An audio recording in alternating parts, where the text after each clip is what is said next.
യാത്രകൾ ജീവിതത്തെ എത്ര കണ്ട് മാറ്റിമറിക്കും. നമ്മൾ പകല യാത്ര ചെയ്യും,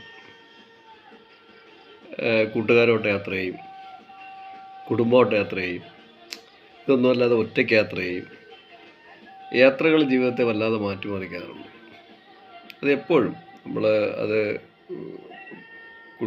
കുഞ്ഞിലെ ആവട്ടെ, മധ്യവയസ്സിലാവട്ടെ, വയസ്സാവുമ്പോൾ ആകട്ടെ, യാത്രകൾ നമ്മളെ എപ്പോഴും എന്ന് പറഞ്ഞാൽ ഏത് പ്രായത്തിലും നമ്മളെ മാറ്റിമറിച്ചു കൊണ്ടേയിരിക്കും. അത് എങ്ങനെ? യാത്രകൾ ചെയ്യണവർക്ക് അത് അനുഭവം ഉണ്ടാവുള്ളൂ. യാത്രകൾ ചെയ്യാത്തവർക്ക് അനുഭവം ഉണ്ടാവില്ല. ഇപ്പോൾ പകൽ യാത്ര ചെയ്യുകയും സേഫ്റ്റി നോക്കി യാത്ര ചെയ്യുകയും മാത്രം ചെയ്യണവർക്ക് പകലിൻ്റെ കാഴ്ചകളും പകലിൻ്റെ മര്യാദയുടെയും മാന്യതയുടെയും മുഖം മാത്രമേ കാണാൻ പറ്റുള്ളൂ. കുറച്ച് ഇൻസിഡൻറ്റുകളും കാണാം. അതുപോലെ തന്നെ അല്ലാത്ത വിഷയങ്ങളും കാണാം. പകൽ നല്ല സൂര്യപ്രകാശമുള്ള സമയത്ത്, നല്ല ജ്വലിച്ചിരിക്കുന്ന സൂര്യൻ്റെ പ്രകാശത്തിൽ, ഇതുപോലെ തന്നെ നമ്മൾ ബാല്യകാലത്ത് യാത്ര ചെയ്യും, മധ്യവയസ്സിൽ യാത്ര ചെയ്യും, വയസ്സായ കാലത്ത് യാത്ര ചെയ്യാതിരിക്കുന്നവരുണ്ട് ധാരാളം. ചിലർ ബാല്യകാലത്ത് യാത്ര ചെയ്യും, ചിലർ മധ്യവയസ്സ് വരെ യാത്ര ചെയ്യും, വയസ്സായ കാലത്ത് യാത്ര ചെയ്യാറില്ല. തിരിച്ച് ചെറുപ്പക്കാരായ കുട്ടികൾക്ക് ചിലപ്പോൾ മധ്യവയസ്സ് വരെ യാത്ര ചെയ്യാൻ അവസരം കിട്ടാറില്ല. നമ്മുടെ നാട്ടിലെ റെസ്ട്രിക്ഷനും അച്ഛനും അമ്മമാരും ഒക്കെ കുട്ടികളെ ഒരു കേരളത്തിൻ്റെ ഒരു ചുറ്റുപാട് വെച്ച് നോക്കുകയാണെങ്കിൽ ഒരു 26-27 വയസ്സ് വരെയും കുട്ടികളെയൊന്നും അച്ഛനമ്മമാർ പുറത്തോട്ടൊന്നും അയക്കാതെ ഫീഡ് ചെയ്ത് വളർത്തുന്ന പോലെ വളർത്തുകയും എല്ലാ സൗകര്യങ്ങളും ഒരുക്കി കൊടുക്കുകയും അവർക്ക് വേണ്ട എല്ലാ ഫെസിലിറ്റീസും ഒരുക്കി കൊടുക്കുകയും ചെയ്യുമ്പോൾ അവർക്ക് മധ്യവയസ്സ് വരെ, മീൻസ് ജീവിതത്തിൻ്റെ ഒരു 20-25 വർഷം വരെ യാത്രകൾ ഉണ്ടാവണമെന്നില്ല. അത് നമ്മുടെ കുറച്ച് പേരുടെ അനുഭവം. ഇനി അങ്ങനെ അല്ല അത് ജീവിക്കുന്ന കുട്ടികളുണ്ട്. അവർക്ക് പൊതുവേ ബാല്യകാലം പോലെ തന്നെ യാത്രകളുണ്ടാവും. അവരെ അത്യാവശ്യം നോട്ടികളെന്നൊക്കെ അറിയപ്പെടും. ഫ്രീക്കന്മാരെന്നോ, നമ്മളെ അമേരിക്കയുടെ ഭാഷയിൽ പറഞ്ഞ തൊപ്പി ബോയ്സ്, അതായത് അവിടുത്തെ എന്ന് പറഞ്ഞാൽ നാടോടികൾ എന്ന് പറയുന്നത് തൊപ്പി ബോയ്സ് എന്ന് പറയും. നമ്മളെ മലയാളത്തിൽ പറഞ്ഞാൽ തൊപ്പി, അവർ വട്ടത്തൊപ്പിയൊക്കെ വെച്ചിട്ട് ഇങ്ങനെ മരുഭൂമികളിൽ കൂടി കലഞ്ഞ് നടക്കുന്ന പഴയ കൊള്ളക്കാർ. അതിലോട്ടൊന്നും ഞാൻ കടക്കില്ല. യാത്രകളാണ് ഈ പറയുന്നത്. യാത്ര അങ്ങനെ ചെയ്യാൻ പറ്റുന്ന പുതിയ തലമുറയിലെ കുട്ടികൾ, അങ്ങനെ അല്ലാത്ത കുട്ടികൾ ഇപ്പോഴത്തെ, അവർക്ക് യാത്ര നേരത്തെ ചെയ്യാൻ പറ്റുന്നുണ്ടാവാം. അപ്പോൾ ഇത് പകൽ തന്നെ യാത്ര ചെയ്യണവർക്ക് ഒരു പകൽ കാഴ്ചയുടെ മാത്രം അനുഭവമാണ്. ഇവർ മധ്യവയസ്സ്, ഈ വീട്ടിൽ നമ്മുടെ അനുഭവമില്ലാതെ അല്ലെങ്കിൽ നമ്മൾ റെസ്ട്രിക്ഷനോടെ ഇരിക്കുന്ന കുട്ടികൾ ഒരു 25 വയസ്സ് കഴിയുമ്പോൾ യാത്രകൾ ആരംഭിക്കും. അവർ വീട്ടിൽ നിന്ന് മാറുകയും പുതിയ ജോലി സ്ഥലത്തോ അല്ലെങ്കിൽ മറ്റു കാര്യങ്ങൾക്ക് വേണ്ടി യാത്രകൾ തുടങ്ങുമ്പോൾ അവർ മറ്റ് ഇതുണ്ട്. പക്ഷെ അത് അവരെങ്ങനെ യാത്ര ചെയ്യുന്നു? പകൽ മാത്രം യാത്ര ചെയ്യുന്നെങ്കിൽ പകലിൻ്റെ കാഴ്ചകൾ കാണുന്നു, പകലിൻ്റെ അനുഭവങ്ങളുണ്ടാകുന്നു, അതിന് ഒരുപാട് മര്യാദകളുണ്ടാവുമെന്ന് നമുക്ക് മനസ്സിലാക്കാം. പിന്നെ മറ്റ് നമ്മൾ നേരത്തെ പറഞ്ഞ ഫ്രിക്കന്മാർ അല്ലെങ്കിൽ പറയുന്ന തൊപ്പി കുട്ടികൾ, അവർക്ക് യാത്ര പകലും രാത്രിയും കാടും മേടും ഒന്നുമില്ലാത്തൊരു യാത്രയുണ്ട്.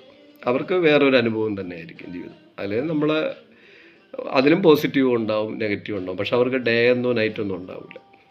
അത് യാത്രയിൽ അവർക്ക് കിട്ടുന്ന അനുഭവം. പിന്നെ ഈ മധ്യവയസ്സ് കഴിഞ്ഞിട്ട് നമ്മുടെ കുട്ടികൾ നേടുന്ന അനുഭവം, കുട്ടികളല്ല അടുത്തതിലുണ്ട് അവർ ആ യാത്രയിൽ പകൽ മാത്രം യാത്ര ചെയ്യുന്നവർക്ക് പകൽ അനുഭവം, അതൊരു വേറെ അനുഭവം. കാഴ്ചകൾ കാണുന്നതും ഫ്രഷ്നെസ്സിലല്ലേ, നമ്മുടെ സൂര്യൻ്റെ പ്രകാശ യാത്രയിൽ. പിന്നീട് സംഭവിക്കണമെന്ന് പറയുന്നത് രാത്രി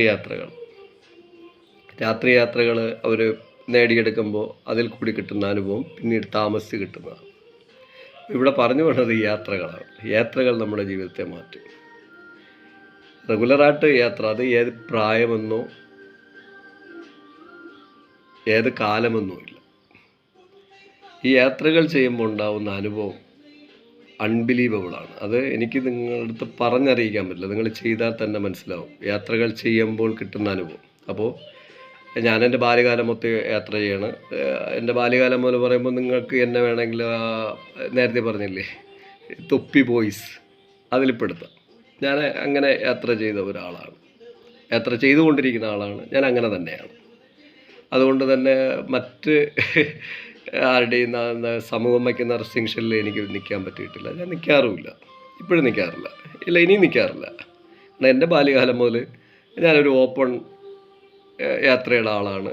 ഓപ്പൺ യാത്രയിൽ കൂടി തന്നെയാണ് എൻ്റെ കാഴ്ചകൾ പോയിട്ടുള്ളത്. എനിക്ക് ഡേ എന്നില്ല, നൈറ്റ് എന്നില്ല. അപ്പോൾ അതുകൊണ്ട് തന്നെ ഞാൻ റെസ്ട്രിക്ഷൻ വെച്ചാൽ ഞാൻ നിൽക്കാറില്ല കേട്ടോ, അതാണ് എൻ്റെ സത്യം. അങ്ങനെ വന്നിട്ടുള്ളതല്ല. പിന്നെ അങ്ങനെ യാത്ര ചെയ്യുന്ന ഒരാളാണ് ഞാൻ.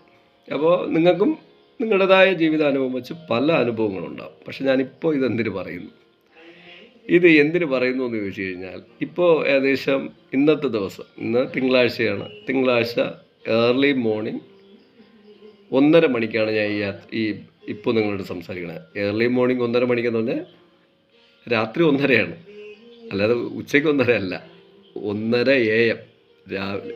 ഈ സമയത്താണ് ഞാൻ നിങ്ങളോട് സംസാരിക്കുന്നത്. ഞാനിത് എന്ത് പറയാമെന്ന് ചോദിച്ചു കഴിഞ്ഞാൽ, ഈ 1:30 മണിക്ക് പറയേണ്ട ഒരു കാര്യമുണ്ട്. കാര്യം എല്ലാവരും കേൾക്കേണ്ടതാണ്. രക്ഷകർത്താക്കൾ കേൾക്കണം, അധ്യാപകർ കേൾക്കണം, നമ്മൾ വലിയ എല്ലാവരും, അതായത് വലിയ എല്ലാ മാന്യതയുടെ മുഖം ചമഞ്ഞ് നടക്കുന്ന എല്ലാ മനുഷ്യരും കേൾക്കണം, മാന്യത ഇല്ലാത്തവരും കേൾക്കണം. അങ്ങനെ എങ്ങനെയായാലും നിങ്ങൾ മനുഷ്യരാണോ അല്ലെങ്കിൽ നിങ്ങൾ പ്രകൃതിയിൽ ജനിച്ചവരാണോ, അറിഞ്ഞിരിക്കേണ്ട ഒരു ഇൻസിഡൻറ്റ് പോലെ ഒരു വിഷയം ഉണ്ട് തന്നെ, ഒരു കാര്യം ഉണ്ട് തന്നെയാണ്. അപ്പോൾ അത് പറയാനാണ് ഞാൻ ഈ 1:30 മണിക്ക് ഈ വന്ന അതേപോലെ ഞാൻ നിങ്ങളുടെ മുമ്പേ ഇരിക്കണം. ഞാൻ യാത്ര കഴിഞ്ഞ് ബൈക്ക് ഒതുക്കി ഇതാ കയറിയിരുന്നിട്ട് ഞാൻ ആദ്യം എൻ്റെ മൊബൈൽ എടുത്ത് ഇതാ ഓൺ ചെയ്ത് ഞാൻ നിങ്ങളുടെ മുമ്പിലിരിക്കുകയാണ്. ഇത് അത്യാവശ്യം നിങ്ങൾ കേൾക്കുമെങ്കിൽ കേൾക്കും. പ്രധാന കാരണം എന്ന് പറഞ്ഞാൽ, ഞാനിന്ന് കുടുംബമായിട്ട് ഞങ്ങൾ വല്ലപ്പോഴൊക്കെ സിനിമയ്ക്ക് പോകും. അത് തന്നെ നിങ്ങൾ ഉദ്ദേശിക്കും പോലെ കുടുംബമായിട്ട് സിനിമയ്ക്ക് പോകുമ്പോൾ എല്ലാവരും ചെയ്യണത് ഒന്ന് പകൽ പോവും, അല്ലെങ്കിൽ കാറൊക്കെ വച്ചിട്ട് സേഫായിട്ട് പോവും. ഞാൻ അങ്ങനെയല്ല. ഞാൻ എൻ്റെ കുട്ടിയെയും എൻ്റെ വൈഫിനെയും കൊണ്ട് മിക്കവാറും രാത്രി കാലങ്ങളിലാണ് സിനിമയ്ക്ക് പോകുന്നത്. അപ്പോൾ ഇത് എവിടെയാണെന്ന് നിങ്ങൾക്ക് മനസ്സിലാവും. ഇത് കേരളത്തിലാണ്. മലയാളം പറയണമെന്നുണ്ട് കേരളത്തിലാവണമെന്നില്ല, പക്ഷേ ഞാൻ കേരളത്തിലാണ്.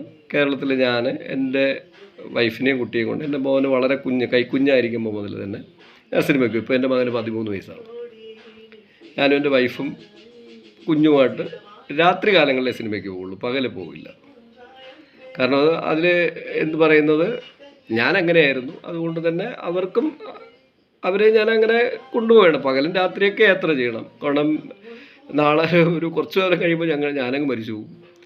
പകലും രാത്രിയും കുട്ടികൾ യാത്ര ചെയ്യുമ്പോൾ മാത്രമാണ് എന്താണ് ലോകമെന്ന് മനസ്സിലാവും, അല്ലെങ്കിൽ എൻ്റെ അനുഭവം അറിയുള്ളൂ. ലോകം മനസ്സിലായില്ലെങ്കിലും ഫീല് മനസ്സിലാവും. നൈറ്റും ഡേയും തമ്മിലുള്ള വ്യത്യാസം, നൈറ്റിൽ കിട്ടുന്ന ഫീലും ഡേയിൽ കിട്ടുന്ന ഫീലും ഇത് മനസ്സിലാവുള്ളൂ. അതുകൊണ്ട് തന്നെ ഞാൻ കഴിവിൻ്റെ പരമാവധി സിനിമയ്ക്ക് പോകുമ്പോൾ, എൻ്റെ സിനിമ എൻ്റെ നാട്ടിൻ്റെ തൊട്ടടുത്താണ് തിയേറ്ററുകളൊക്കെ. ഇവിടെ നിന്ന് ഒരു 20 കിലോമീറ്റർ ചുറ്റളവിലാണ് നല്ല തിയേറ്ററുകളെല്ലാം ഇരിക്കുന്നത്. അതുകൊണ്ട് തന്നെ കഴിവിൻ്റെ പരമാവധി ഞങ്ങൾ നൈറ്റ് ഷോയ്ക്ക്, അത് പോകുന്നത് തന്നെ മിക്കവാറും പോകുന്നത് രാത്രി 9:30 മണിക്കുള്ള ഷോ, പിന്നെ അത് കഴിഞ്ഞാൽ 12 മണിക്കൊരു ഷോ ഉണ്ടാവും. ഇതിന് പോകാറുണ്ട്. 9:30, 12 മണിക്കുള്ള ഷോ കഴിയുമ്പോൾ ഏകദേശം 3:30 മണിയാവും. ഞങ്ങൾ 5 മണിയോട് വീട്ടിലെത്തും. അപ്പോൾ അത് ഏർലി മോർണിംഗ് വരണേ. ഇല്ല എങ്കിൽ ഞങ്ങൾ വൈകുന്നേരം 6 മണിക്കുള്ള ഷോയ്ക്ക് പോകും. പിന്നെ 9:30ക്കുള്ള ഷോയും ചിലപ്പോൾ കാണാറുണ്ട്. അപ്പോൾ അങ്ങനെ പോവും. അത് പോയിട്ട് വരും. ഞങ്ങളിത് റെഗുലറായിട്ട് നടക്കുകയാണ്. എത്ര ബുദ്ധിമുട്ടുകൾക്കിടയിലും ഞാൻ ഒരു സിനിമ വിടാറില്ല. കാരണം സിനിമ വിടാത്തതിന് പിന്നിൽ ഒരുപാട് കാരണങ്ങളുണ്ട്. എൻ്റെ പാഷൻ തന്നെയാണ്. അതുകൊണ്ട് തന്നെയാണ് സിനിമ വിടാത്തത്. അപ്പോൾ എൻ്റെ മകനും വൈഫൊക്കെ അങ്ങനെ സിനിമ കണ്ട് ശീലിച്ചാണ്. എൻ്റെ കൂടെ വന്ന് കണ്ട് ശീലിച്ചവരാണ്. അല്ലാതെ അവർ സിനിമ വിടാത്ത ആൾക്കാരൊന്നുമില്ല. ഞാൻ അങ്ങനെയാണ്. ഒരുവിധപ്പെട്ട എനിക്ക് കാണണമെന്നതോടെ ചിത്രങ്ങളിലൊക്കെ ഞാൻ കൊണ്ടുപോകും. ഇതെന്താ ഞാൻ ഇത്രയും ലെങ്തായിട്ട് പറഞ്ഞു പറഞ്ഞാൽ, ഈ യാത്രകളുടെ വ്യത്യാസം പകലും രാത്രി, അല്ലെങ്കിൽ പകലും രാത്രി യാത്ര ചെയ്ത് ശീലിക്കുമ്പോൾ യാത്രകൾ നമ്മളെ എങ്ങനെ മാറ്റുന്നു, അല്ലെങ്കിൽ എങ്ങനെ മറ്റുള്ളവർക്ക് അനുഭവം കിട്ടുന്നു, ഇത് ഓരോരുത്തർക്കും ഓരോ. ഈ അനുഭവം ഉണ്ടാകാനുള്ള സാഹചര്യം ഉള്ളത് കൊണ്ടാണ് ഞാൻ ഇന്ന് ഈ 1:30 മണിക്ക്, ഇത് രാവിലെ 1:30 മണിക്ക് സംസാരിക്കുന്നത്. ഞങ്ങളിന്ന് പതിവ് പോലെ സിനിമയ്ക്ക് പോയി. നേരത്തെ ബുക്ക് ചെയ്തു. ഇവിടെ നിന്ന് ഏകദേശം 16-17 കിലോമീറ്റർ അപ്പുറത്തുള്ള കാട്ടാക്കടയുടെ തൊട്ടിപ്പുറത്തുള്ള കാളികേശ്വരി തിയേറ്ററാണ്. കാളികേശ്വരി സരസ്വതി തിയേറ്റർ. ഇതേ പുള്ളിയുടെ പേരിൽ തിയേറ്റർ കളിയിക്കവളയിലുമുണ്ട്. കളിയിക്കവളയിലും പുള്ളിക്ക് 5 മൾട്ടിപ്ലക്സ് തിയേറ്റർ ഉണ്ട്. പുള്ളിയുടെ തന്നെ 7 മൾട്ടിപ്ലക്സ് തിയേറ്ററുള്ള കാട്ടാക്കട തൂങ്ങാമ്പാറയാണ് സിനിമയ്ക്ക് പോകുന്നത്. കാരണം കളിക്കുള്ള ഇപ്പോൾ അധികം പോകാറില്ല. കളിക്കുള്ളതിൽ ചില ഇൻസിഡൻറ്റ് തിയേറ്ററിൽ മോശമായിട്ടൊക്കെ ചിലപ്പോൾ ഉണ്ടായതുകൊണ്ട് ഞാൻ പോയിട്ടില്ല. അത് അവരുടെ കുറ്റമൊന്നുമല്ല, അവിടുത്തെ ഒരു അറ്റ്മോസ്ഫിയർ അങ്ങനെയാണ്. അതിൽ സിനിമയൊക്കെ നമുക്ക് സ്വസ്ഥമായിട്ടിരുന്ന് കാണാൻ പറ്റാതാവുകയും പിന്നെ ചില പ്രശ്നങ്ങൾ അങ്ങനെയൊക്കെ വന്നപ്പോൾ അങ്ങ് പോകാറില്ല. അത് ഉപദ്രവിച്ചിട്ടൊന്നുമല്ല കേട്ടോ, അങ്ങനെയൊന്നുമല്ല. അവിടെ ഒരു ബഹളവും ഇതൊക്കെ ആകുമ്പോൾ നമ്മൾ ഒത്തിരി സ്വസ്ഥമായിട്ട് സിനിമയ്ക്ക് പോകുമ്പോൾ നമുക്ക് അത് പറ്റാതെ വന്നപ്പോൾ അവിടെ സ്റ്റോപ്പ്. പക്ഷേ അതിനേക്കാളും നല്ല തിയേറ്റർ കാട്ടാക്കട വന്നപ്പോൾ ഒരു പ്രാവശ്യം അവിടെ പോവുകയും തിയേറ്റർ കുറേ കൂടെ നന്നായിട്ട് കൊണ്ടു. അവിടുത്തെ അറ്റ്മോസ്ഫിയറും വൃത്തിയും നല്ല വൃത്തിയൊക്കെയാണ്. നല്ല വൃത്തി, ചില റെയർ ഡേയിലേ വൃത്തിയാക്കാതുള്ള ഒരു വല്ലാതെ തിരക്കുള്ളപ്പോൾ അല്ലെങ്കിൽ നല്ല വൃത്തിയാണ്. ടോയ്ലറ്റുകളും എല്ലാം നല്ല വൃത്തികളാണ്. എല്ലാവർക്കും സേഫ്റ്റി ഉണ്ട് ആ തിയേറ്റർ. ഫാമിലിയൊക്കെ വന്നാൽ വളരെ കംഫർട്ടബിളാണ്. എല്ലാ രീതിയിലും കൊള്ളാം. അതുകൊണ്ട് റെഗുലറായി പോകാറുണ്ട്. അതുകൊണ്ട് തന്നെ നൈറ്റ് ഷോയ്ക്ക് വേണ്ടി ഇന്ന് ഞങ്ങൾ പതിവ് പോലെ ഞങ്ങൾ 2 പടത്തിന് ഫിക്സ് ചെയ്തു. രാത്രി 12 മണിക്കുള്ള ഷോ ഇല്ലാത്തതുകൊണ്ട് വൈകുന്നേരം 6 മണിക്കുള്ള ഷോയ്ക്ക് 6 മണിക്കുള്ള ഷോയ്ക്ക് ഫഹദ് ഫാസിലിൻ്റെ ആവേശം കാണാനും 9:30 മണിക്കുള്ള ഷോയ്ക്ക് വിനീത് ശ്രീനിവാസൻ്റെ രചനയിൽ പുറത്തു വന്നിട്ടുള്ള മോഹൻലാലിൻ്റെ മകനും വിനീത് ശ്രീനിവാസൻ്റെ ബ്രദറും കൂടെ അഭിനയിച്ച വർഷങ്ങൾക്ക് ശേഷം എന്ന് പറയുന്ന ചിത്രവും കാണാം. നിങ്ങൾ കേൾക്കുമ്പോൾ ഇപ്പോൾ നിങ്ങൾക്ക് പെട്ടെന്ന് തോന്നും വേന്തയുടെ സിനിമയുടെ റിവ്യൂ പറയാൻ വന്നതാണെന്ന്. അല്ല, ഞാൻ സിനിമയുടെ റിവ്യൂ പറയാൻ വന്നതല്ല. പക്ഷേ ഈ 2 സിനിമകൾ ഞങ്ങൾ കണ്ടിട്ട് ഏകദേശം 12:28 പടം വിട്ടു. 12:28 സിനിമ വിട്ട് ഞങ്ങൾ കാളീശ്ശേരി തിയേറ്ററിൻ്റെ താഴെ വന്ന് അതായത് തൂങ്ങാമ്പാറയുള്ള തിയേറ്ററിലെ താഴെ വന്ന് വണ്ടി സ്റ്റാർട്ട് ചെയ്തു. ബൈക്ക് സ്റ്റാർട്ട് ചെയ്തപ്പോൾ ബൈക്ക് സ്റ്റാർട്ടാവുന്നില്ല. തിയേറ്റർ വിട്ടു, ആൾക്കാരെല്ലാം പോയി കഴിഞ്ഞു. ഞാനും വൈഫും മകനും മാത്രമായിട്ട് ആ തിയേറ്ററിനകത്തായി. അപ്പോൾ ഇത് മുതലാണ് കാര്യങ്ങൾ നിങ്ങൾ അറിയേണ്ടതുള്ളത്. അതായത് ജീവിതാനുഭവങ്ങൾ നമ്മൾ എത്ര മാറ്റി, യാത്രകൾ ചെയ്യുമ്പോൾ മാറ്റുന്നത് നമ്മൾ അറിയുന്ന കാര്യങ്ങൾ. എനിക്ക് സ്ഥിരം ആയതുകൊണ്ട് എനിക്ക് വലിയ ഫീലൊന്നുമില്ല. പക്ഷെ കുടുംബമുണ്ട്. എല്ലാവരും തിയേറ്ററിൽ നിന്ന് പോയി. തിയേറ്ററിലെ സ്റ്റാഫ് മാത്രമേ അകത്തുള്ളൂ. ലൈറ്റുകളൊക്കെ അണച്ചു തുടങ്ങി, ഗേറ്റൊക്കെ പൂട്ടി തുടങ്ങി. കാരണം ഒരു 5-10 മിനിറ്റ് കൊണ്ട് എല്ലാവരും പോയി കഴിഞ്ഞു. ഞാൻ വണ്ടി സ്റ്റാർട്ടാവാത്തതുകൊണ്ട് വണ്ടിയുടെ പ്ലഗ് ഊരി ക്ലീൻ ചെയ്തിടാൻ ശ്രമിച്ചു. വണ്ടി ഓവർഫ്ലോ ഒക്കെ ആയിട്ട് ചെറിയ കംപ്ലയിൻ്റ് ഉണ്ട്. കുറച്ച് കാലമുണ്ട്, അതിൽ കുറച്ച് പണിയുണ്ട്, ചെയ്യാൻ പറ്റാത്തത് കൊണ്ട് ഞാൻ ചെയ്തിട്ടില്ല. അപ്പോൾ ഒരു സ്വാഭാവികമായിട്ട് വണ്ടിക്ക് ഒരു സ്ട്രഗിളിങ് ഉണ്ടായി. ഊരി നന്നായി കൊണ്ടുവന്നപ്പോൾ ഒരു 5 മിനിറ്റ് പോലും എടുത്തില്ല. ഒന്ന് പ്ലഗ് ഊരി എടുത്തു, ഒന്ന് തുടച്ചിട്ടു. 2 മിനിറ്റ് ആയപ്പോൾ ആ തിയേറ്ററിലെ സ്റ്റാഫ് വന്നു. അതാണ് ഇവിടെ മുതലാണ് വിഷയം തുടങ്ങുന്നത്. തിയേറ്ററിലെ സ്റ്റാഫ് വന്നു. ഞങ്ങളുടെ അടുത്ത് വന്ന് എന്തെന്ന് ചോദിച്ചു. ഞാൻ പറഞ്ഞു വണ്ടി ചെറിയ കംപ്ലൈൻ്റ് ആണ്, ഒന്ന് അല്പേരം എടുക്കും, ഒന്ന് നന്നാക്കി എടുത്ത് വരാൻ ഒരു 15-20 മിനിറ്റ് എടുക്കും മിക്കവാറും. കാരണം പ്ലഗിൽ വിട്ട് പെട്രോൾ ഓവർഫ്ലോ ആയിട്ട് ഒന്ന് തുടച്ചു പുറകെയൊക്കെ ഇടണം. ഞാനൊരു മെക്കാനിക്കലൊന്നും നമുക്കതിനെക്കുറിച്ചൊന്നും വണ്ടിയെക്കുറിച്ച് അത്ര വലിയ നോളജൊന്നുമില്ല. ചെറിയ കാര്യങ്ങൾ ഇങ്ങനെ ചെയ്യാനുള്ള ഒരു ഇതേ ഉള്ളൂ. അത് ഞങ്ങൾ ഒരു പ്രാവശ്യം തുടച്ചിട്ട് വണ്ടി സ്റ്റാർട്ടായില്ല. അപ്പോൾ ഒരു 2-3 മിനിറ്റ് പോയിട്ടുണ്ടാകും. വീണ്ടും എടുത്തു. അടുത്തിട്ട് തുടച്ചിട്ട് കൊണ്ടുവന്നപ്പോൾ സെക്യൂരിറ്റി വന്നു. എല്ലാം ചെറുപ്പക്കാർ പിള്ളേരാണ്. ഞങ്ങൾ മാത്രമായി. ലൈറ്റൊക്കെ ഓഫായി. അപ്പോൾ സ്റ്റേജ് അങ്ങോട്ട് പോകുന്നതെന്ന് നിങ്ങൾക്ക് മനസ്സിലായിട്ടുണ്ടാകും. കുട്ടികൾ വന്നു, അവിടുത്തെ ഇത് വന്നു. എന്താ ചോദിച്ചു, വണ്ടി കംപ്ലൈൻ്റ് ആണ്. വണ്ടി കംപ്ലൈൻ്റ് ആണോ എന്ന് ചോദിച്ചു. അതേന്ന് പറഞ്ഞു. അപ്പോൾ ഒന്ന് നന്നാക്കാൻ ടൈം എടുക്കുമെന്ന് പറഞ്ഞു. അപ്പോൾ അവർക്ക് അത് അക്സെപ്റ്റ് ആയില്ല. അതാണ് ആലോചിക്കണം. നമ്മൾ വളരെ സെക്യൂരിറ്റി ഉണ്ടെന്ന് വിചാരിച്ച് പോയ തിയേറ്ററാണ്. അല്ല, തിയേറ്റർ എവിടെയാവട്ടെ, അതിപ്പോൾ എവിടെയാവട്ടെ ഞങ്ങൾ പോയി. ഇപ്പോൾ സെക്യൂരിറ്റി വന്ന് ലൈറ്റ് അണച്ചു. അവർക്ക് പൂട്ടി പുറത്തിറങ്ങണം എന്ന് പറഞ്ഞു. അവർക്ക് പോകണമെന്ന് പറഞ്ഞു. അവരൊന്ന് ഹെൽപ്പ് ചെയ്യാനോ എന്തൊന്നും ചോദിക്കാൻ തയ്യാറായില്ല. അത് വിഷമമല്ല. കാരണം അവർ ഒരുപാട് ജോലി 3-4 ദിവസം കൊണ്ട് 24 hours റൺ ചെയ്യണ തിയേറ്ററാണ്. പടത്തിന് ഭയങ്കര തിരക്കാണ്. രാത്രി 12 മണിക്ക് ഷോ ഉണ്ട്, വെള്ളി ശനിയൊക്കെ. അപ്പോൾ ഇതെല്ലാം കഴിഞ്ഞ് മുഷിഞ്ഞിരിക്കുന്ന പിള്ളേരാണ്. അവർ കുറ്റം പറയാൻ പറ്റില്ല. അവർ അത്രയും സ്ട്രഗിൾ ചെയ്തിരിക്കുകയാണ്. അപ്പോൾ അവർക്ക് എത്രയും പെട്ടെന്ന് വീട്ടിൽ പോയി ഒന്ന് കിടന്നാൽ മതി. അപ്പോൾ ആ കുട്ടികളുടെ തെറ്റില്ലെന്നാണ് ഞാൻ ഇവിടെ പറഞ്ഞത്. ആ സ്റ്റാഫിന് ഒരു വിധത്തിലും തെറ്റില്ലെന്നാണ് ഞാൻ നിങ്ങളുടെ അടുത്ത് ചൂണ്ടിക്കാണിക്കുന്നത്. അപ്പോൾ അവർക്ക് ലൈറ്റ് അടച്ച് പുറത്തിറക്കാമെന്നുള്ളത് ഞാൻ പറഞ്ഞെങ്കിൽ ഞാൻ വണ്ടി പുറത്തോട്ടിറക്കി വെച്ച് നന്നാക്കാമെന്ന് പറഞ്ഞു. അവർ ഗേറ്റ് പൂട്ടി ലൈറ്റൊക്കെ ഓഫ് ചെയ്തു. ഈ സെക്യൂരിറ്റി സ്റ്റാഫ് ഒരു വണ്ടി ഒന്ന് തള്ളിത്തരാൻ പോലും അവർ തയ്യാറായില്ല. ഞാൻ മകനും വൈഫും കൂടെ തള്ളിത്തന്ന് ആ വണ്ടി ഗേറ്റിൻ്റെ പുറത്തോട്ടിറക്കി. അതാണ് അതിനകത്ത് മനസ്സിലായത്. അപ്പോൾ പുറത്തോട്ടിറക്കിയിട്ട് ഇവർ പറഞ്ഞു എല്ലാ സ്റ്റാഫും പോകുന്നു എന്ന് പറഞ്ഞു. സ്റ്റാഫെല്ലാം പോയി തുടങ്ങി, എല്ലാവരും പോയി. പക്ഷേ ഗേറ്റ് അവർ ലോക്ക് ചെയ്തിട്ട് അതിനകത്ത് 2 സ്റ്റാഫ് പെർമനൻ്റ് ആയിട്ടുണ്ട്. അവരവിടുത്തെ സെക്യൂരിറ്റിയാണ്. അവരുടനെ ഉറങ്ങില്ല, ഉറപ്പാണത്. അപ്പോൾ ഒരു തിയേറ്ററിനകത്ത് നമ്മൾ പോയിട്ട് ഇത്രയും ഡീപ്പായിട്ട് എല്ലാ സെക്യൂരിറ്റി ഉണ്ടെന്ന് വിചാരിച്ച് പോയ തിയേറ്ററിനകത്ത് അവരുടെ, അതാണ് ഞാൻ പറഞ്ഞത്, അവരുടെ കുറ്റമല്ല, അവർക്ക് തെറ്റും ഉണ്ടാവണമെന്നില്ല, അവർ ഒരു ഭാഗത്തും തെറ്റില്ല. പക്ഷെ ഒരു ക്രിട്ടിക്കൽ സ്റ്റേജ് വന്നപ്പോൾ നമ്മളെ പുറത്താക്കി അവർ, ഭൂരിപക്ഷം തൊഴിലാളികൾ പോയും, പക്ഷെ ബാക്കിയുള്ളവർ അകത്ത് സെക്യൂരിറ്റി ഗാർഡായിട്ടുണ്ട്. അവർ നമ്മളെ പുറത്താക്കി പൂട്ടിയിട്ടിട്ട് ലോക്കിട്ട് അവിടെ നോക്കിക്കൊണ്ടിരിക്കുകയാണ്. ഞങ്ങൾ വണ്ടി നന്നാക്കണം, ഒരു രക്ഷയില്ല, വണ്ടി നന്നാവണില്ല, സ്റ്റാർട്ടാവണില്ല. എൻ്റെ പ്രശ്നമാണ്, ഞാൻ ശ്രമിക്കുകയാണ്. ഇപ്പോൾ രാത്രി 12:30 മണി കഴിഞ്ഞ് 1 മണിയായെന്ന് നിങ്ങൾ ഓർമ്മിക്കണം. ഞാൻ ഒറ്റയ്ക്കല്ല, എൻ്റെ മകൻ 12 വയസ്സായ മകനുണ്ട്, വൈഫുണ്ട്, വൈഫിന് 33 വയസ്സാണ്. നിങ്ങൾക്കറിയാമല്ലോ, നാട്ടിലെ ഒരു നടപ്പൊക്കെ നിങ്ങൾക്കറിയാമല്ലോ, സാഹചര്യമൊക്കെ നിങ്ങൾ നോക്കൂ ആ സമയത്ത്. അപ്പോൾ നിങ്ങളിപ്പോൾ കേൾക്കണവർ പറയും ഇവന് രാത്രി വേറെ പണിയില്ലല്ലോ എന്ന്. ഞാൻ പറഞ്ഞ ഇതാണ് അനുഭവം, അതായത് നമുക്കുണ്ടാവണം. അപ്പോൾ ഇത് കേരളമാണ്, വിദ്യാസമ്പന്നരുടെ നാടാണ്, വിദ്യാഭ്യാസമുള്ളവരാണ്, ഭയങ്കര ഹെൽപ്പിംഗ് മെൻറ്റാലിറ്റി എല്ലായിടവും വന്നിരുന്ന് പറയുന്ന ആൾക്കാരുള്ള നാടാണ്, കേരളം പ്രബുദ്ധരാണ് എന്നുള്ള സ്ഥലത്ത് നമ്മൾ ഏറ്റവും സെക്യൂരിറ്റി ഒന്നും ഉണ്ട് വിചാരിച്ച് പോയ തിയേറ്ററിൽ നിന്ന്, ജോലിക്കാരുടെ കുറ്റമല്ലെന്ന് ഞാൻ വീണ്ടും പറയുന്നു, പക്ഷേ ഒരു സ്റ്റേജ് വന്നപ്പോൾ ഞങ്ങൾ തിയേറ്ററിൻ്റെ പുറത്തിറങ്ങി ഞങ്ങളവിടെ ഏകരായി നിന്ന് വർക്ക് ചെയ്യേണ്ടി വരികയാണ്. ഇവിടെ ഒരു ഹെൽപ്പിന് ഒരു പോലീസ് സ്റ്റേഷനിൽ വിളിച്ചാൽ ചിലപ്പോൾ പോലീസുകാർ വന്നേക്കാം, അതിന് തിയേറ്ററുകാർ തയ്യാറായില്ല. ഇങ്ങനെ ഒരു വണ്ടി സ്ട്രഗിളിങ് ഉണ്ട്, ഞങ്ങൾ പോകണം സാറ്, ബുദ്ധിമുട്ടുണ്ട്, അവരതിനൊന്നും തയ്യാറായില്ല. ഇപ്പോൾ എനിക്ക് കറൻ്റ് ടക്കനെ പോലീസുകാരെ ഇതിനു വേണ്ടി വിളിച്ച് വരുത്താൻ പറ്റില്ല. പോലീസുകാർക്ക് 1000 ജോലിയുണ്ട്, അവരെ കൊണ്ട് താങ്ങാൻ പറ്റാത്തതിന് ലോഡാണ് അവർ വഹിക്കുന്നത്.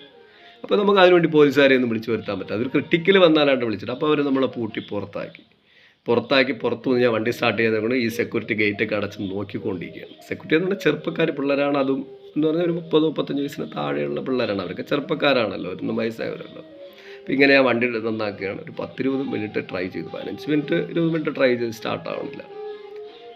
പിന്നെ ഞാനും വൈഫിൻ്റെ അടുത്തൊക്കെ പറഞ്ഞ് വെയിറ്റ് ചെയ്യുന്ന ഓർത്തുള്ളൂ, ഒന്ന് രാവിലെ വർക്ക്ഷോപ്പിൽ നിന്ന് ആൾ വരണം, ഇല്ലെങ്കിൽ നമുക്ക് ട്രൈ ചെയ്തുകൊണ്ടിരിക്കാം, കാരണം കുറച്ച് പെട്രോൾ ഓവർഫ്ലോ ഒക്കെ ആവണ വേപ്പറായിട്ട് പോകേണ്ടതുണ്ട്. അത് കഴിഞ്ഞ് സ്റ്റാർട്ടാകുമ്പോൾ പോകാൻ പറ്റും, എന്തായാലും വെയിറ്റ് ചെയ്യണമെന്ന് പറഞ്ഞു. അങ്ങനെ ഇവരെല്ലാവരും അങ്ങനെ സ്വാഭാവികമായിട്ട്, വൈഫൊക്കെ സാധാ സ്ഥലത്ത് ജനിച്ച് വളർന്നവരാണ്, അവർക്ക് അതിൻ്റെ ടെൻഷനുണ്ടാവും. എനിക്കുണ്ടായില്ലെങ്കിൽ അവർക്കുണ്ടാവും. പക്ഷേ നമുക്ക് അതൊരു വിഷയമല്ല. പക്ഷേ എന്തെങ്കിലും ഒരു ഹെൽപ്പെന്ന് പറഞ്ഞ് മാത്രമല്ല, പ്രബുദ്ധരായ നമ്മളെ മലയാളികൾ എന്ന് പറഞ്ഞാലും നമുക്ക് ഭയങ്കര അഹങ്കാരമാണ് വിദ്യാഭ്യാസത്തിൻ്റെ. നമുക്ക് അഹങ്കാരം തന്നെയാണ്, വിദ്യാഭ്യാസത്തിൻ്റെ എല്ലാം തികഞ്ഞവരാണ് നമ്മൾ. അപ്പോൾ അവർ നമ്മൾ കാളിശ്ശേരി തിയേറ്ററിൽ നിന്ന് നമ്മൾ പുറത്തായി നിൽക്കുകയാണ്. അരമണിക്കൂർ 15-20 മിനിറ്റോളം പോയി, വണ്ടി നന്നാവണമൊന്നുമില്ല. അപ്പോൾ ഞാൻ പറഞ്ഞു ഇനി വെയിറ്റ് ചെയ്യാം എന്ന് ഇരിക്കുകയാണ്. അങ്ങനെ നമ്മൾ അവരൊക്കെ ഡെസ്പായി, വൈഫൊക്കെ ടെൻഷനായി തുടങ്ങി. ആ സമയമല്ലേ, 1 മണി 1:30 മണിയല്ലേ. അപ്പോൾ കേൾക്കണം, നിങ്ങൾക്ക് തീർച്ചയായിട്ടും കേൾക്കുന്ന എല്ലാ പ്രേക്ഷകരും ഞങ്ങളെ കുറ്റപ്പെടുത്തും, ആ സമയത്ത് എവിടെയാണ് പോകണമെന്ന്. അതിൻ്റെ മറുപടി ഞാൻ എൻഡിലോട്ട് പറയാം, ഞാൻ അവസാനത്തോട്ട് പറയാം, ഈ മാറ്റർ കംപ്ലീറ്റ് ചെയ്തിട്ട് പറയാം. അങ്ങനെ എല്ലാവരും ക്ലോസ് ചെയ്ത് ഞങ്ങൾ 3 പേരായിട്ട് ഏകരായിട്ട് ആ മെയിൻ റോഡിൻ്റെ കരയിൽ ലൈറ്റ് ഉണ്ട്, അതുകൊണ്ടത് തീർച്ചയായിട്ടും അവിടെ ലൈറ്റുണ്ട്, റോഡിൽ ലൈറ്റുള്ളത് വലിയ അനുഗ്രഹം തന്നെയാണ്. അവർ ഇലക്ട്രിസിറ്റി ബോർഡാണോ അതോ അവിടുത്തെ പഞ്ചായത്താണോ ലൈറ്റ് ഇട്ടിട്ടുണ്ട്, സ്ട്രീറ്റ് ലൈറ്റ് അന്തസ്സായിട്ട് കത്തി കിടപ്പുണ്ട്. അതുകൊണ്ട് ആ ഒരു ഇരുട്ടിലാണ് നിൽക്കണം എന്നുള്ളത്. ഏറ്റവും വെട്ടത്തുള്ള ഭാഗത്താണ് ഞാൻ വണ്ടി കൊണ്ടുപോയിക്കുള്ളൂ. എവിടെയായാലും ഞാൻ ലോകത്ത് എവിടെ യാത്ര ചെയ്താലും ഒരു ഇൻസിഡൻറ്റ് വന്നാൽ വെളിച്ചം എവിടെയുണ്ട് അവിടെ പോയി നിൽക്കും. അപ്പോൾ നമ്മൾ ഒരു ഇൻസിഡൻറ്റ് പെട്ടെന്ന് ആരും വന്ന് നമ്മൾ ആക്രമിക്കുക എടുക്കുകയും ചെയ്യില്ല. ഞങ്ങളിവിടെ നിൽക്കുകയാണ്, വണ്ടി നന്നായിക്കൊണ്ട് ഞാൻ നിൽക്കുകയാണ്, ട്രൈ ചെയ്യുന്നു. പെട്ടെന്ന് ഒരു ബൈക്ക്, ഒരു സ്കൂട്ടറിൽ 2 പയ്യന്മാർ വന്നു. ഇവിടെ നിന്നാണ് ഇൻസിഡൻറ്റ് തുടങ്ങുന്നത്. നിങ്ങൾ ആലോചിച്ചു, കാളികാശ്ശേരി തിയേറ്ററിനകത്ത് ഒരു പടത്തിന് പോയി, അവിടെ നിന്ന് വണ്ടി സ്റ്റാർട്ടാവാത്ത നമ്മളെ പുറത്താക്കി, ആൾക്കാരൊക്കെ അവരുടെ ബുദ്ധിമുട്ടുകൊണ്ട് അവരൊക്കെ പോയി, പക്ഷേ സെക്യൂരിറ്റി അവിടെ അപ്പോഴും നോക്കിക്കൊണ്ട് നിൽക്കുകയാണ്. ഇവർ ആ ഗേറ്റിൻ്റെ അപ്പുറത്ത് വെളിയിലുണ്ട്, അകത്തുണ്ട്. പെട്ടെന്ന് ഒരു വണ്ടി വന്ന് നമ്മുടെ ഫ്രണ്ടിൽ നിൽക്കുകയാണ് 2 പയ്യന്മാർ, കൂടിപ്പോയി അവർ 20 വയസ്സിലും, പക്ക ഫ്രീക്കൻ പിള്ളേരെന്ന് പറയും ഇവരെ. ഞാൻ പറയില്ലേ, ഈ തൊപ്പി ബോയ്സ്, നിങ്ങൾ ഇംഗ്ലീഷ് സിനിമയിലൊക്കെ കാണൂലേ, അല്ലെങ്കിൽ നമ്മളെ നാട്ടിലൊക്കെ പറഞ്ഞാൽ, നമ്മൾ നാട്ടിലുള്ളവരൊക്കെ ഒരുപാട് വല്ലാതൊക്കെ പറയുന്ന പിള്ളേരുണ്ട്. ഈ പിള്ളേരെ പോലത്തെ 2 പേര് നമ്മൾ പേടിച്ചു പോകില്ല, ആരാണ് പേടിക്കാത്തത്? ഇവർ വന്ന് വണ്ടി വെച്ച് വന്നു. ഒരു 2 മിനിറ്റ് കഴിഞ്ഞാൽ വീണ്ടും ഒരു വണ്ടി വന്നു. നിങ്ങൾ സിറ്റുവേഷൻ നോക്കൂ, കേരളമാണ്. 2 അടുത്തൊരു ബൈക്ക് വന്ന് 4 കുട്ടികളായി. ആലോചിച്ച് നോക്കൂ, സീൻ ആലോചിച്ചു. കാളേശ്ശേരി തിയേറ്ററിൽ സിനിമയ്ക്ക് പോയാൽ നമ്മുടെ ചുറ്റുപാട് നോക്കണം. അതിൻ്റെ ഗേറ്റിൻ്റെ ഫ്രണ്ടിൽ വെളിച്ചമുള്ള സ്ഥലത്ത് 2 വണ്ടി വന്നു 4 പിള്ളേരായി. ഒരു 30-35 സെക്കൻഡ് കഴിഞ്ഞപ്പോൾ 3ാമത്തെ വണ്ടി വന്നു 6 പിള്ളേരായി. 3 വണ്ടി റോഡിൽ വെച്ച് അവരിറങ്ങി. സിറ്റുവേഷൻ നോക്കൂ. ഞാനുണ്ട്, വൈഫുണ്ട്, ലേഡിയുണ്ട്, മോനുണ്ട്. എനിക്കെന്ത് ചെയ്യാൻ പറ്റും? ആലോചിച്ചു. നിങ്ങൾ തന്നെ സിറ്റുവേഷൻ എടുക്കൂ. എന്തായിരിക്കും അവിടുത്തെ സ്റ്റേജ്? കാളേശ്വരി തിയേറ്ററിൽ ഒരു ചെറിയൊരു വർക്ക് സിനിമയ്ക്ക് പോയി, അവിടുത്തെ തിയേറ്ററിൽ സിനിമയ്ക്ക് പോയിട്ട് പുറത്തിറങ്ങിയ നമ്മളെ വളരെ വേഗം പുറത്താക്കി ഗേറ്റ് അടച്ച് അവർ പോയി. അകത്തുള്ള സെക്യൂരിറ്റി അവർ മൂവായി. 6 പിള്ളേർ ഫ്രണ്ടിൽ. ഞാൻ എന്താണ് ചെയ്യേണ്ടത്? പിള്ളേർ വന്നു, വണ്ടി വിളിച്ചു. അതിൽ നിന്നൊരു പയ്യൻ ഒരു 23 വയസ്സൊക്കെ വരും. ഹെയറൊക്കെ ഇങ്ങനെ സ്ലിപ്പ് ചെയ്ത് വിട്ട് നല്ല ലുക്ക്, വേറൊരു ലുക്ക്, നല്ല പയ്യൻ ചാടി ഇറങ്ങി എൻ്റെ വണ്ടിയുടെ അടുത്ത് വന്നു. നിങ്ങൾ എന്തായിരിക്കും സീനെന്ന് നിങ്ങൾ നോക്കൂ. അൺബിലീവബിൾ സീനായിരിക്കുമല്ലോ അവിടെ ക്രിയേറ്റ് ആവണേ. ആ പയ്യ അടുത്തൊന്ന് ചോദിച്ചു, എന്തായിട്ടാ പ്രശ്നമെന്ന്. അപ്പോൾ വൈഫ് അടുത്തേക്കുന്നു. ഞാനെന്ത് മറുപടി പറയും? അവരോട് തുടക്കാൻ പറ്റും. ആ പയ്യെ ഇറങ്ങി വന്നിട്ട് ചെയ്ത് അവൻ്റെ അടുത്ത പെരുമാറ്റം അൺബിലീവബിളായിപ്പോയി. എനിക്ക് ചിന്തിക്കാൻ പറ്റാത്തതിനപ്പുറം. കാരണം എന്ന് പറഞ്ഞു കഴിഞ്ഞാൽ ഞാൻ എന്താണോ പ്രതീക്ഷിക്കുന്നത്, അല്ലെങ്കിൽ എൻ്റെ ഫാമിലി എന്താണോ പ്രതീക്ഷിക്കാത്തതിനോ അപ്പുറമായിപ്പോയി അവൻ്റെ പെരുമാറ്റം. അവൻ വന്ന് എന്താണെന്ന് ചോദിച്ചു. അടുത്ത് വരുന്നു. ടക്കനവ എൻ്റെ വണ്ടി വാങ്ങുകയും ചെയ്ത്. വണ്ടി വാങ്ങിയിട്ട് ചേട്ടാ എന്താ പ്രശ്നമെന്ന് ചോദിച്ചു. അവനാ വണ്ടി പണിയാൻ തുടങ്ങി. ബാക്കി 5 പിള്ളേർ നമുക്ക് സെക്യൂരിറ്റി ആയിട്ട് ചുറ്റും കൂടി. മനസ്സിലാക്കണം, ഫ്രീക്കം പിള്ളേരാണ് നമ്മൾ. ഞാൻ പറഞ്ഞു വേണമാണ്, അവർ ചുറ്റും കൂടി. അവർ സെക്യൂരിറ്റി നമുക്ക് ഒരുക്കിയിട്ട് ആ പയ്യെ ആ വണ്ടി പണിത് ഒരു 5-7 മിനിറ്റ് കൊണ്ട് അവ അതിൻ്റെ കംപ്ലൈൻറ്റ് പരിഹരിച്ചു. എവിടെയോ 1-2 അമർത്തി അവ അതിൻ്റെ സ്ലോ സ്പീഡ് കറക്റ്റ് ചെയ്തു. പെട്രോൾ ഓവർഫ്ലോ ആണെങ്കിൽ പെട്രോളിനെ ബ്ലോക്ക് ചെയ്തു. വീണ്ടും അവ റീട്രിൽ ചെയ്തു. വണ്ടി സെൽഫ് അടിച്ചിട്ട് വീണ്ടും അതിനെ കരിച്ച് കളഞ്ഞ് വണ്ടി അങ്ങനെ പതുക്കെ എടുത്തു തുടങ്ങി. അപ്പോൾ അണ്ണാൻ പറഞ്ഞ അണ്ണാ ഒന്ന് ഓടിച്ചു നോക്കണം. അപ്പോൾ ആ വണ്ടി വാങ്ങുകയാണ്. നമ്മൾ ആ വണ്ടി കൊടുക്കുകയാണ്. എൻ്റെ വണ്ടി ഫേസറാണ്, യമഹ ഫേസർ. 13 വർഷം കൊണ്ട് ഓടുന്ന വണ്ടിയാണ്. ഇതുവരെയും കംപ്ലൈൻ്റ് ഒന്നും വന്നിട്ടില്ല. വണ്ടി നല്ല എക്സലൻ്റ് വണ്ടിയാണ്. അവിടെയുണ്ട്. ഇന്നാണ് ഇപ്പോൾ ചെറിയ പണിയുണ്ട് അതിൽ ഓൾറെഡി. അത് ചെയ്യാത്തതുകൊണ്ടാണ് ഇപ്പോൾ വണ്ടി അങ്ങനെ നിന്നത്. അപ്പോൾ വണ്ടി ഓടിച്ച് അല്പ ദൂരം ഓടിച്ച് കൊണ്ടുവന്ന് കറക്റ്റ് ചെയ്ത് ഹാപ്പി ആയിട്ട് കയ്യിൽ തരികയാണ്. ആലോചിച്ച് നോക്കും, നമ്മൾ എന്ത് പ്രതീക്ഷിച്ചോ എന്താണ് നടന്നത്. ഒരു സ്ഥലത്ത് നമ്മൾ ഏറ്റവും സേഫ്റ്റി ഉണ്ടെന്ന് വിചാരിച്ച് പോയ തിയേറ്ററിനകത്തുനിന്ന് അവിടുത്തെ 10-12 സ്റ്റാഫ് അവരെ ബുദ്ധിമുട്ട് മനസ്സിലാക്കണം. പക്ഷെ 10 പോയി. എന്നാലും സെക്യൂരിറ്റി ഉണ്ട്. അവർ പോലും ബ്ലോക്ക് ചെയ്ത് നമ്മളെ പുറത്താക്കി നിമിഷങ്ങളുമുണ്ട്. അവരെ കുറ്റമൊന്നും അല്ലാതെ. പക്ഷേ അത് കഴിഞ്ഞ് സംഭവിച്ച ഇൻസിഡൻറ്റ് നമ്മൾ അൺബിലീവബിളായിട്ട് നിന്നപ്പോൾ എനിക്ക് ചിന്തിക്കാൻ പോലും ഇന്നത്തെ ഇപ്പോൾ പറ്റണില്ല. ഇന്നത്തെ ഒരു ഇതിൽ നമ്മൾ എന്ത് ചെയ്താലും ഒരു ഹെൽപ്പിങ് എങ്ങും കാണാറ് പോലുമില്ല. പക്ഷേ ഈ കുട്ടികൾ കംപ്ലീറ്റ് വർക്കും ചെയ്ത് വണ്ടി സ്റ്റാർട്ടാക്കി ക്ലിയർ ചെയ്ത് വണ്ടി അടുത്ത് ഓടുമ്പോൾ ആ കിളച്ച് വിട്ട ജമ്പ് ചെയ്യും. അതുകൊണ്ട് ഇത്തിരി ശ്രദ്ധിച്ച് ഓടണം. റൈസിംഗ് ഒക്കെ കയറ്റി വെച്ചു എങ്കിലേ നിങ്ങൾക്ക് പോകാൻ പറ്റൂ എന്ന് പറഞ്ഞ് വണ്ടി പണി ചെയ്ത് കയ്യിൽ തന്നു. ഈ 6 പിള്ളേർ, ഈ 25 വയസ്സിന് താഴെയുള്ള പിള്ളേർ, നിങ്ങൾ ആലോചിച്ച് നോക്കും. ഞങ്ങൾ എന്ത് പ്രതീക്ഷിച്ചു അതിൻ്റെ ഓപ്പോസിറ്റ്. അൺബിലീവബിൾ. മനസ്സിലുണ്ടായ സന്തോഷമൊക്കെ പറഞ്ഞറിയിക്കാൻ പറ്റണില്ല. കാരണം എന്ന് പറഞ്ഞാൽ നിങ്ങളൊരു 50 ലക്ഷം രൂപ തന്നെൻ്റെ ഒരു പ്രശ്നം പരിഹരിച്ചിട്ട് ഇങ്ങനെ ഒരു പ്രശ്നവും പരിഹരിച്ച സീനെടുത്തിട്ട് ഇതിൽ ഏതാണ് നിങ്ങൾ ഹാപ്പി എന്ന് തോന്നിയാൽ ഞാൻ 50 ലക്ഷം രൂപ നീക്കി വയ്ക്കും. കാരണം യാത്രകൾ നമ്മളെ പഠിപ്പിച്ചത് അതാണ്, ജീവിതം പഠിപ്പിച്ചത് അതാണ്. ആ 50 ലക്ഷം കൊണ്ട് ഒരു കാര്യമില്ല. അതിനെ നീക്കി വയ്ക്കുന്നത് പൈസ ആയിരിക്കും നിങ്ങൾക്ക് വലുതെന്ന് തോന്നും, ശരിയായിരിക്കും. പക്ഷേ അത് എപ്പോഴും നമ്മളിവിടെ ഉണ്ടാവില്ല. ഈ ഇൻസിഡൻറ്റിൽ നിങ്ങളിൽ 1 കോടി രൂപയുണ്ട്, 500 കോടി രൂപയുണ്ട്, എന്താണ് ഗുണം ഉണ്ടാവുന്നത്? അസമയത്ത് നിങ്ങൾ എവിടെയെങ്കിലും പൊട്ടോ യാത്രകൾ നമ്മളെ പഠിപ്പിക്കുന്നത് എങ്ങനെയാണ്? ആ ആ 50 ലക്ഷം നീക്കി വെച്ചിട്ട് എൻ്റെ മനസ്സിൽ ഞാൻ മരണം വരെയും അല്ലെങ്കിൽ എൻ്റെ വൈഫിൻ്റെയൊക്കെ മരണം വരെ ഇത് മറക്കുമെന്ന് തോന്നുന്നില്ല. എൻ്റെ കുട്ടി മറക്കും, അവന് 13 വയസ്സേ ഉള്ളൂ. അവൻ ഈ യാത്രകളിൽ നിന്ന് എൻ്റെ കൂടെ ഇല്ലായിരുന്നെങ്കിൽ അവൻ ഇത് മനസ്സിലാക്കും. ഏ അവിടെ ഒരു മോശമായ കാര്യമാണ് നടന്നിരുന്നെങ്കിലോ, അതും മനസ്സിലാക്കേണ്ടതുണ്ട്. ആണ് ഞാൻ പറഞ്ഞ പ്രബുദ്ധ കേരളം എന്ന് ആദ്യമേ പറഞ്ഞതാണ്. നമുക്കിപ്പോൾ അത് കാണാനില്ല. നമ്മൾ ഈ ഫ്രീക്കന്മാരെന്ന് പറഞ്ഞ് കളിയാക്കി കുട്ടികളിലുള്ള മനസാക്ഷിയാണ് ഞാൻ നിങ്ങളുടെ അടുത്ത് തുറന്നു പറയുന്നത്. ഇവർ മൂലക്കോണത്തിൻ്റെ അടുത്താണ് വീട്. ആ കാട്ടാക്കടയുടെ ആ തിയേറ്ററിൽ നിന്ന് 2.5 കിലോമീറ്റർ ഇപ്പുറത്താണ്. ഈ പിള്ളേർ നമ്മൾ വണ്ടി ഞാൻ സ്റ്റാർട്ട് ചെയ്യുമ്പോൾ ഈ ഇടുന്ന് അടിക്കണത് വഴിയെ പോയൊരു പയ്യൻ കണ്ട്. കാപ്പ് കുടിക്കാൻ പോയിട്ട് അവർ തിരിച്ചു പോയായിരുന്നു. ആ പോയ പിള്ളേർ അവൻ തിരിച്ചു വന്ന് വണ്ടി വെച്ചിട്ട് ബാക്കി സുഹൃത്തുക്കളെ വിളിച്ചു വരുത്തുകയാണ് ചെയ്തത്. ഇവരെല്ലാവരും വീട്ടിന് ചുറ്റുവട്ടത്തുള്ള പിള്ളേരാണ്. അവർ തിരിച്ചു വന്ന് അവരെ നാട്ടിൽ അതാണ് പറഞ്ഞത്. ആ മൂലക്കോണത്തിനും ഈ കാട്ടാക്കട തിയേറ്റർ ഇരിക്കുന്നതിൻ്റെ അടുത്ത് തൂങ്ങാമ്പാറയുടെ ഇടയിലാണ് ഈ പിള്ളേരെ വീട്.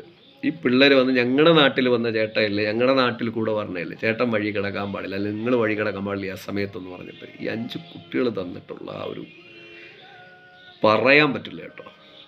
ആ കുട്ടിയുടെ അടുത്ത് 1 ലക്ഷം താങ്ക്സ് പറയണം ഞാൻ. അത് പുതിയ പിള്ളേർ നമ്മൾ പറയില്ലേ, പുതിയ തലമുറയിലെ കുട്ടികളൊക്കെ എങ്ങോ വഴിതെറ്റി അല്ലെങ്കിൽ അവർ വേറെ ലെവലിൽ പോകണമെന്ന്. കുട്ടികളൊന്നും ലെവൽ തെറ്റി പോകണമല്ല. പുതിയ കുട്ടികളൊക്കെ ജീനിയസ് തന്നെയാണ്.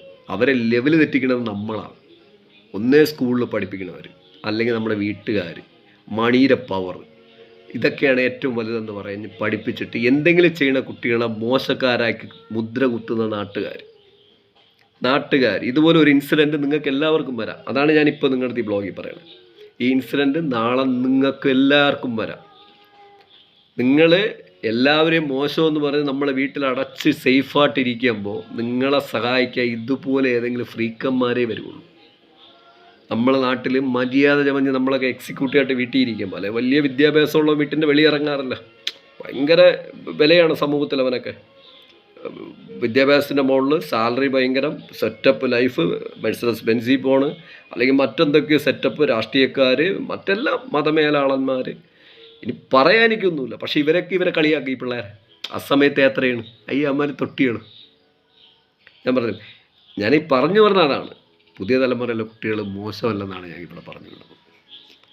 നമ്മളെ പുതിയ തലമുറയിലെ കുട്ടികൾ മോശമായിട്ടുണ്ടെങ്കിൽ അതിൻ്റെ ഉത്തരവാദിത്തം എനിക്കുമുണ്ട്, ഈ സമൂഹത്തിനുമുണ്ട്. കുട്ടികളെ കുഴപ്പമല്ല. അത് പറയാനാണ് ഞാൻ ഇത്രയും പറഞ്ഞു പറഞ്ഞത്. കുട്ടികളെ കുഴപ്പമില്ല. കുട്ടികൾ മോശമാണെങ്കിൽ അതിൻ്റെ പ്രധാന ഉത്തരവാദിത്തം അവരെ പഠിപ്പിച്ച സ്കൂള്, രണ്ടാമത് ഈ ചുറ്റുവട്ടത്തിരുന്ന് നല്ല സുഖിച്ച് ജീവിക്കണ നമ്മളെപ്പോലുള്ളവരില്ലേ, വലിയ വിദ്യാഭ്യാസമുള്ള വലിയ ആൾക്കാർ, വലിയ ആൾക്കാർ. ബാക്കിയൊക്കെ റോഡേ 12 മണിക്ക് പോകണ കുട്ടി മോശം, 9:30 മണിക്ക് പോകണ കുട്ടി മോശം, രാത്രി 12 മണിക്ക് ഒരു പെൺകുട്ടി സ്കൂട്ടറിൽ പോയാൽ അവൾ വേറെ എന്തിനോ പോയിട്ട് പോകണം. നമ്മളിപ്പോഴും അങ്ങനെയാണ്. ഒരു കുട്ടി ഇത്തിരി ഷോർട്ട് നിക്കറിട്ടാ മോശം. റെസ്ട്രിക്ഷനാണ് എല്ലാം. നമ്മൾ ഭയങ്കര റെസ്ട്രിക്ഷനാണ്. ഈ റെസ്ട്രിക്ഷൻ കട്ട് ചെയ്തിട്ട് ജീവിച്ചിരിക്കുന്നവരാണെങ്കിൽ നാട്ടിൽ എന്തെങ്കിലും സഹായം ചെയ്യണതും ലോകത്ത് മാറ്റിയെടുക്കണം. അതാണ് ഞാൻ പറയുന്നത്. യാത്രകൾ നമ്മളെ പഠിപ്പിക്കുന്നത്, നമ്മളെ കാണുന്ന കാഴ്ചകൾ, നമ്മളീ അറിയണത് ഒന്നുമല്ല ലോകം. യാത്രകളിൽ കൂടി ഇത് മാറാൻ പറ്റും. അപ്പോൾ ഞാൻ ആദ്യം ഈ കുട്ടികൾക്ക് 1 ലക്ഷം നന്ദി പറയണം. ഈ കുട്ടികളുടെ നല്ല മനസ്സിന്, ആ സ്നേഹത്തിന്, നമ്മളെ കരുതിയതിന്. എൻ്റെ നാട്ടിൽ ഈ കുട്ടികളുള്ളതിൽ ട്രിവാൻഡ്രത്ത് കാട്ടാക്കട തൂങ്ങാമ്പറ മൂലക്കോണത്തിനിടയിൽ കുട്ടികളോട് എനിക്കൊരു സെൽഫി എടുക്കണമെന്നുണ്ടായിരുന്നു. പക്ഷേ തെറ്റിദ്ധരിക്കുമെന്ന് വിചാരിച്ച് മാത്രമാണ് സെൽഫി എടുക്കാത്തത്. എങ്കിൽ ഞാൻ ആ കുട്ടികളെ കാണിച്ചു തന്നെ. പക്ഷേ ഞാൻ ചെയ്തില്ല. കാരണം ചിലപ്പോൾ അവർ പേടിച്ചു, അയ്യോ ഇവർ വേറെ എന്തിനെങ്കിലും. കാരണം ഇപ്പോഴും അങ്ങനെയാണല്ലോ, തെറ്റിച്ച് ഉപയോഗിക്കാം. തെറ്റായ രീതിയിൽ വേണമെങ്കിൽ ഒരു ബ്ലോഗ് വേണമെങ്കിൽ പറയാം. പക്ഷെ ബ്ലോഗല്ല, ഇങ്ങനെ പറയാം നിങ്ങളെ മുമ്പ്. ആ കുട്ടികളുടെ നല്ല മനസ്സിന്, ആ കുട്ടികളെ ജനിപ്പിച്ച രക്ഷകർത്താക്കൾക്ക്, അവിടെ അച്ഛന്, അമ്മയ്ക്ക്, അവരെ സുഹൃത്തുക്കൾക്ക്, അവരെ ചുറ്റുപാടിന് 1 ലക്ഷം നന്ദി പറയണം. കാരണം ഞാൻ ഇപ്പോഴും ബ്ലോഗ് ചെയ്യുമ്പോൾ ഇപ്പോൾ മണി 2 ആവണേ ഉള്ളൂ. എന്നിട്ട് ഞാൻ മാറിയിട്ടില്ല. ഞാൻ നിങ്ങളുടെ അടുത്ത് ഇപ്പോഴും പറയണതാണ്, നിങ്ങൾ യാത്രകൾ ചെയ്താൽ മാത്രമേ, അതിന് സമയം വയ്ക്കരുത്. സേഫായിട്ട് യാത്ര ചെയ്യും, പക്ഷേ സമയം വയ്ക്കരുത്. നിങ്ങളെ കുട്ടികൾ ഇത് അനുഭവിക്കേണ്ടതുണ്ട്. പുതിയ തലമുറ കുട്ടികൾ ഇതൊക്കെ കാണേണ്ടതുണ്ട്.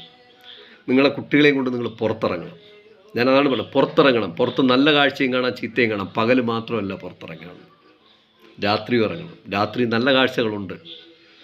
നല്ല കാഴ്ചകളുണ്ട്. നമുക്ക് മോശം കാഴ്ചകളാണ് രാത്രി മൊത്തം കാണുന്നതെന്നാണ് നമ്മളെ പഠിപ്പിക്കുന്നത്. അല്ല, ഞാൻ എൻ്റെ നല്ല പ്രായം മുതലും ഞാൻ യാത്ര ചെയ്യാണ്.